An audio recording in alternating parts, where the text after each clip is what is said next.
Asalaamu calaykum waraxmatullaahi tacaala wabarakaatu. Ardayga kusoo dhawaada barnaamijkii aad in muddo sugayseen ee maadada Ingiliishka galaaska sideedaadka su-aalihiisa iyo jawaabihiisa.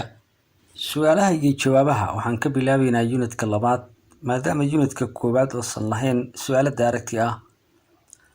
Unitka labaad cashirkiisa koowaad su-aalaha laga bixiyey ee gaaraya ilaa 7 su-aal oo daaragti ah ayaan halkan kusoo koobaynaa. Su-aasha koowaad waxay leedahay write nep, waxaad qortaa nep. Ereyga nep waa xarfo leesku keenay lagana soo gaabiyey ereyo kale. Jawaabteeda waxay noqonaysaa National Examination Board. Inta oo u fadhiso national, ida oo ah examination iyo bida oo ah board. Su-aasha labaad waxay noqonaysaa sida soo socota. Why do the candidates sit for grade 8 leaving examination? Taasoo micnaheedu tahay waa maxay sababtu ay ardayda ugu fariistaan imtixaanka sideedaadka ee lagu gudba. Su-aasha labaad jawaabteedu waa tan. Because this is the centralized national primary examination. Maxaa yeelay kani waa imtixaankii dhexdhexaadka ah ee dugsiga dhexe kaas oo u suurtagelinayo ardayda inay ku biiraan waxbarashada dugsiga sare. Aan u gudubno su-aasha saddexaad. Su-aasha saddexaad waxay noqonaysaa sida soo socota ama sida tan. Why are the candidates checked before they are allowed in the examination room?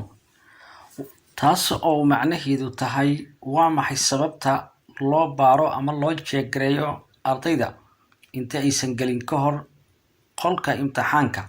Su-aashii saddexaad jawaabteeda waxay noqonaysaa sida tan. The candidates are checked. Ardaydu waa la hubinayaa oo waa la baarayaa. Because the intention maxaa yeelay ama sababtoo ah taxadirka is to make sure waa in la xaqiijiyaa that they do not have materials inaysan sidanin waxba ama walxa inaysan sidanin which may lead kaasuu ku hogaamin karo ama u sahli karo them ardayda to malpractice or cheating inay sameeyaan qish. Aan u gudubno su-aasha afraad. Su-aasha afraad waxay noqonaysaa sida tan. What work does the invigilator do? Waa maxay shaqada uu qabto waardiyaha? Waxaa laga hadlayo invigilatorkan waa waardiyaha imtixaanka waardiyeyo. Jawaabteeda waxa ay noqonaysaa jawaabta afraad. Waa su-aasha afraad jawaabteeda waxay noqonaysaa waardiyuhu gives out waxa uu bixiyaa the exam papers warqadaha imtixaanka and also announces xitaa wuxuu ku dhawaaqaa the time. Micnaheedu waxa weeyaan waardiyaha ardayda controlaya ama ilaalinayo marka ugu horeyso waxa uu bixiyaa warqadaha imtixaanka marka xigta haddana waxa uu ku dhawaaqaa waxa loo yaqaano waqtiga. Question 5. Su-aasha shanaad.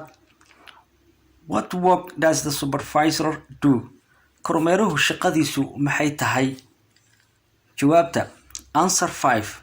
Jawaabta shanaad. The supervisor supervises what goes on each exam room. Kormeerahu waxa uu kormeeraa waxa ka socda qol kasta oo imtixaanka and how iyo sida the invigilators perform their duties iyo waardiyaasha sida ay u gudanayaan waajibaadkooda ayuu kormeeraa supervisorka. Supervisorka waa midka dhammaan galaasada imtixaanka ka socda dhan kormeero. Wuxuuna sababta u kormeeraya waxay tahay in uu qol kasta waxa ka socda uu ogaado iyo sida ay waardiyaashu ay u gudanayaan shaqadooda. Question 6. Waa su-aasha lixaad. Su-aasha lixaad waxay noqonaysaa sida tan. If the envelopes containing the examination scripts are not sealed, what should be done about it? Haddii bashqadu ay ku jiraan imtixaanka warqadaha imtixaanku aanay ahayn mid kooleysan ama dhajisan maxaa ku dhacayo ama maxaa dhacayo? Macnaheedu waxa weeyaan warqadda imtixaanka lagu keeno hadday tahay mid furan aysan xirneen maxaa dhacayo? Su-aasha lixaad jawaabteeda waxay noqonaysaa sida tan. If the envelopes containing the examination scripts haddii bashqadu ay ku jiraan warqadaha imtixaanku are not sealed aysan ahayn mid sharootaysan ama kooleysan ama mid xiran haddaysan ahayn that exam imtixaankaasi needs wuxuu u baahan yahay further investigation baaritaan dheer in lagu sameeyo oo sababtoo ah waxaa la diidayaa inuu imtixaanka u gudbo waxa loo yaqaano qish sidaas daraaddeed markuu waxay jawaabtaas noqonaysaa that exam needs further investigation on why it is not sealed imtixaankaas wuxuu u baahanayaa baaritaan dheer in lagu sameeyo on why it is not sealed taas waa sababta loo soo kooleyn waayey ama imtixaanka bashqada loo soo xiri waayey as well as imtixaankaasna wuxuu noqonayaa waxa loo yaqaano imtixaan aan lagu qanacsanayn su'aasha 7 question 7 use these words in sentences erayadani u isticmaal jumlooyinkaas adiga ayaa dhisayo 3 eray ayaa lagu siiyay waxa laga doonayaa saddexdood inaad jumlo gelisid erayadu waa erayada halkan ku qoran erayga ugu horeeyo waxa lagu siiyay leakage kan labaad waxa lagu siiyay infiltration and rustling kan saddexaadna waa rustling saddexdaas eray ayaa laga doonayaa inaad ku dhistid jumlo su'aashii 7 jawaabteeda ayaa nala siiyay saddexda eray ee mid walba aan nagala doonayo inaan gelino jumlo waxay u dhacayaan sida tan leakage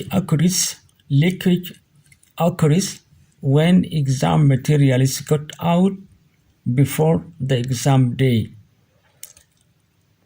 tan labaad waxaan ku dhisaynaa the investigates the students during the examination taasoo micnaheedu ay tahay waardiyuhu ardayda waardiyeeyo wuxuu waardiyeeyaa ardaydu xilliga ay ku jiraan imtixaanka erayga u dambeeyo ee ahaa rustling ee nagala doonaya inaan jumlo gelino waxay noqonayaa sida tan rustling is the sound of something dry like paper waxaanu leenahay rustling waxaa la yiraahdaa waa dhawaqa ama shanqarta wax qalalan ama shay qaleel ah sida warqadda oo kale dhawaqeeda ayaa loo yaqaanaa rustling haddaba saddexdii erayna waan u isticmaalnay jumlo su'aalihii tooska ahaa halkaas ayay ku eg yihiin haddaba ardayda waxaa noo dhiman qaybtii buubuuxinta ee erayada ku habboon ah taasna waxaan qaadan doonaa hadduu alla idmo barnaamijkan iyo barnaamijka xigo waad ku mahadsantihiin ardayda dhegeysiga barnaamijkan